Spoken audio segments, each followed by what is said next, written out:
ನಿನ್ನ ವ್ಯವಸ್ಥಿತವಾದ ಮಾತು, ನಿನ್ನ ಹಾಲಿನಂತಹ ಮನಸ್ಸು ನನ್ನನ್ನು ಸೆಳೆದಿತ್ತು.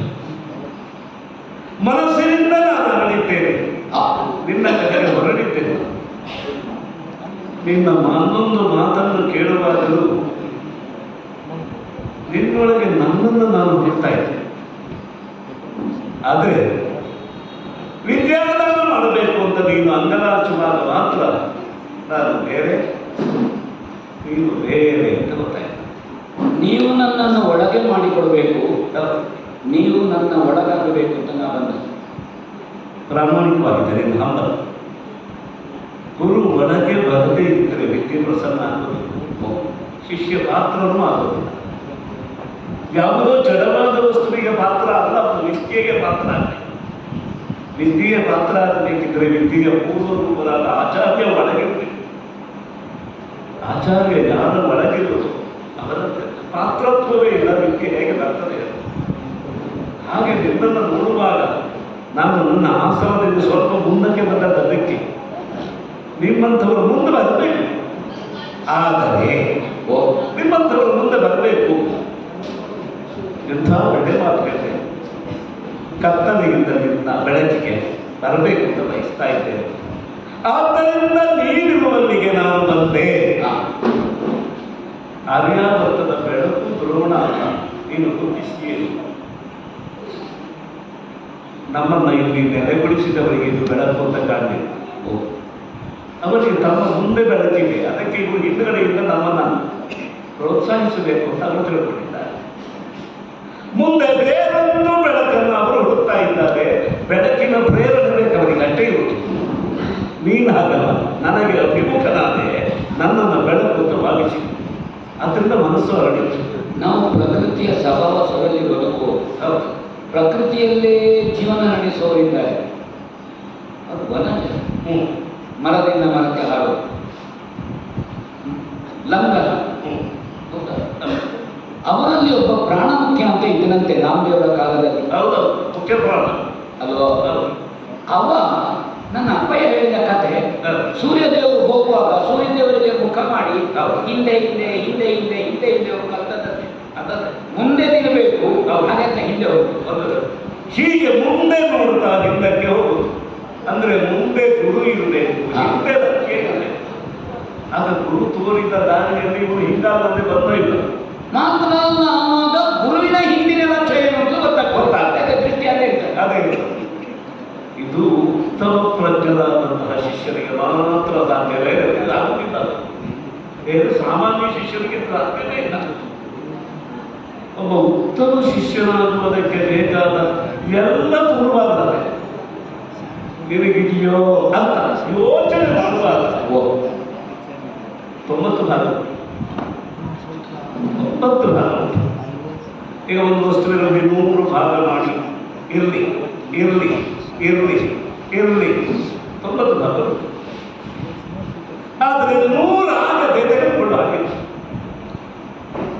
90 ಭಾಗ ಇದೆ ಅಂತ ಅಭಿನಂದನೆ ಉಂಟು, ಸಂತೋಷ ಉಂಟು. 99 ಆದರೂ 100 ಆಗುವುದಿಲ್ಲ. 100 ಆಗಲಿಲ್ಲ ಎಂಬ ಕೊರೆ ತಪ್ಪುವುದಿಲ್ಲಲ್ಲ. ಆ ಕೊರೆ ಇರುವದೇ ನಮ್ಮ ಗುರುಕುಲಗೆ ನೀ ಹೊರೆ, ನೀ ಹೊರಗೆ ಅಂತಾದರೆ ಅದನ್ನ ನಾವಿಗೆ ಜಡಾಗಿದೆ ಅಂತ ಹೇಳೋದು. ಅದಕ್ಕೆ ಈಗ ಗುರುಕುಲ ಇದು ನಮ್ಮದಲ್ಲ, ಇದಕ್ಕೆ ನೇರವಾಗಿ ಹೇಳ್ತಾರೆ. ಹೌದಾ, ಗುರುಕುಲ ನಮ್ಮದಲ್ಲ. ಗುರುಕುಲಕ್ಕೆ ಸೇರಿದ ಗುರುಕುಲ ನಾವು ನಮ್ಮ ನಾಲಿಗೆಯನ್ನು ಒಮ್ಮೆ ಅವರಿಗೆ ಕೊಟ್ಟು ಸ್ವತಂತ್ರವಾಗಿ ಬಳಸುವುದಿಲ್ಲ. ಆಗಲಿ ಮಗ ಕಲಿ ಅಂತ ಹೇಳುವ ಹಾಗಿಲ್ಲ ಅಂತ. ಅಂದರೆ ಹೇಳಬಾರ್ದು ಅಂತಲ್ಲ, ಹೇಳುವ ಮನಸ್ಸುಂಟು, ಹೇಳುವ ಹಾಗಿಲ್ಲ. ಹಾಗಂತ ಅವರು ವಿರೋಧ ಪಡ್ತಾರೋ ಅದು ಅಲ್ಲ. ನಾವು ತೊಡಗುವಾಗಲೂ ಒಂದು ನಿಯಮ ಮಾಡಿಕೊಂಡಿದೆ, ಉತ್ತಮರ ಅಲ್ಲದೆ ಇದ್ದವರಿಗೆ. ಅಂದರೆ ನೇರವಾಗಿ ಹೇಳೋದಾದ್ರೆ ನೀನು ಅಮಿತ ಗ್ರಹಿಸುವುದಿಲ್ಲ, ಒಳ್ಳೆಯವರು ತ್ರೈವರ್ಣಿಕರನ್ನು ಬಿಟ್ಟು ನಾವು ಉಳಿದವರಿಗೆ ಪಾಠ ಹೇಳಬಾರದು. ನಿನಗೆ ಅರ್ಥ ಆಗ್ತದೆ ಆ ವಾಕ್ಯ ಹೇಳಿದ್ದು. ತ್ರೈವರ್ಣಿಕರನ್ನು ಉಳಿದವರಿಗೆ ಪಾಠ ಹೇಳಬಾರದು. ಮಾತು ಯಾವುದು ನೀನು ಗ್ರಹಿತು. ಆ ಮಾತಿಗೆ ನಮ್ಮ ನಾಲಿಗೆ ಕಿವಿಯವರು ಕೊಟ್ಟಾಗಿದ್ದಾರೆ. ಆದ್ದರಿಂದ ಮತ್ತೆ ನಿನ್ನದೇ ಕುತೂಹಲಕ್ಕೆ ಕೇಳಿದ ಶಬ್ದದ ಮೂಲ ಯಾವುದು? ಅಲ್ಲಿಗೆ ಮನ ಹೊಡಿತೀಯ ನೀನು ಅಂತ. ಅದಕ್ಕೆ ಶಬ್ದವೇದಿ ಅಂತ ಹೆಸರು. ಅಲ್ಲಿಯವರೆಗೆ ನಿನಗೆ ಗೊತ್ತಿಲ್ಲದ ಭಾಷೆಯಲ್ಲಿಯೇ ನಿನ್ನ ಮನಸ್ಸು ಹೋಗಿ ತಲುಪಿದೆ ಅಂತ ಆದರೆ ಉತ್ತಮ ಶಿಷ್ಯ ಆಗುವ ಯೋಗ್ಯತೆ ನಿನಗುಂಟು. ಹಾಗಾದರೆ ವಿದ್ಯೆ ಎನ್ನುವುದು ಗ್ರಹಿಕೆಯಿಂದ, ಆ ಗ್ರಹಿಕೆಯಿಂದ ಬರಬೇಕಾದದ್ದು. ಆದ್ದರಿಂದ ಏನಾಗಿದೆ ಅಂದರೆ ಲಕ್ಷ್ಯ ಕಣ್ಣಿಗೆ ಕಾಣುವಾಗ ತೋರಿಸುವ ಒಬ್ಬ ಬೇಕು. ಲಕ್ಷ್ಯವೆಂಬುದು ಕೇಳುವಾಗ ಅವನೇ ಕೇಳಿಸಿಕೊಳ್ಳಬೇಕು. ಈಗ ಲಕ್ಷ್ಯ ತೋರಿಸಿ ಗುರಿ ಹೊಡೆಯುವ ಮಟ್ಟದ ಮೇಲೆ ಗೆದ್ದು ಹೋಗಿದೆ.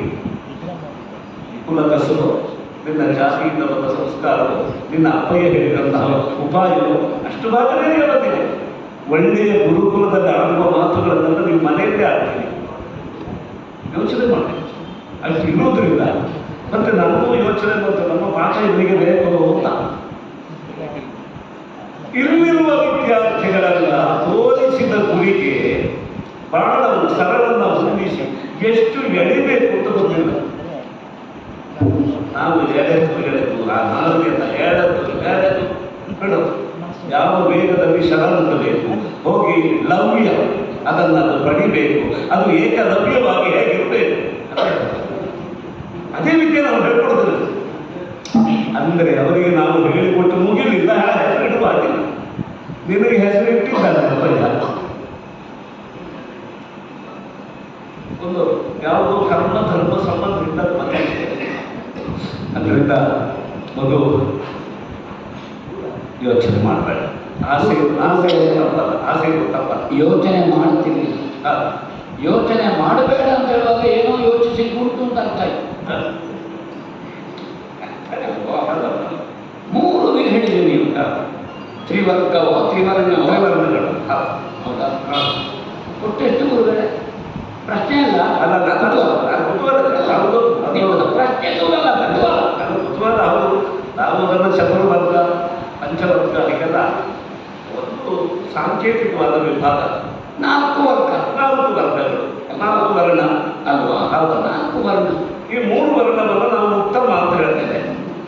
ಯಾಕೆಂದರೆ ದ್ವಿಜತ್ವ ಅವರಿಗೆ ಮತ್ತೊಂದು ಗುಟ್ಟನ್ನು ಕೊಟ್ಟು, ಹುಟ್ಟಿನ ಗುಟ್ಟನ್ನು ತಿಳಿಸುವುದಕ್ಕೆ ಮಾರ್ಗವನ್ನು ಕೊಟ್ಟು ಅವರನ್ನು ಉತ್ತರ ಮಾಡಿದ್ದಾರೆ. ಈಗ ಸಂಸ್ಕಾರ. ನೀವಿಷ್ಟು ಮಾತಾಡಿದ ಕಾರಣ ನನಗೆ ಇರುವ ಸಂಶಯವನ್ನು ನಿಮ್ಮಲ್ಲಿ ಪರಿಹಾರ ಮಾಡಬಹುದಾ? ಕೇಳುವುದಲ್ಲ, ಅದಕ್ಕೆ ಇರುತ್ತೆ. 4ರಲ್ಲಿ 3 ಉತ್ತಮ. ಹೌದಾ? ಅದನ್ನು ತೊಳಿಲಿಕ್ಕಿಲ್ಲ,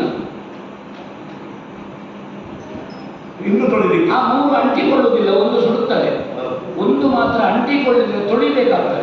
ಅದನ್ನು ಕನಿಷ್ಠ ಅಂತ ಹೇಳಿಕ್ಕೆ ಬರ್ತದಾ? ಈ 4 ಸೇರಿ ಶರೀರ ಆಗುವುದಲ್ಲ, 5 ಸೇರಿ ಅಂತ ಹೇಳಿದ್ದಾರೆ. ನನಗೆ ಇಡೀ ಕಣ್ಣಿನಲ್ಲಿ ಅದೇ ಕಾಣ್ತಾ ಉಂಟು.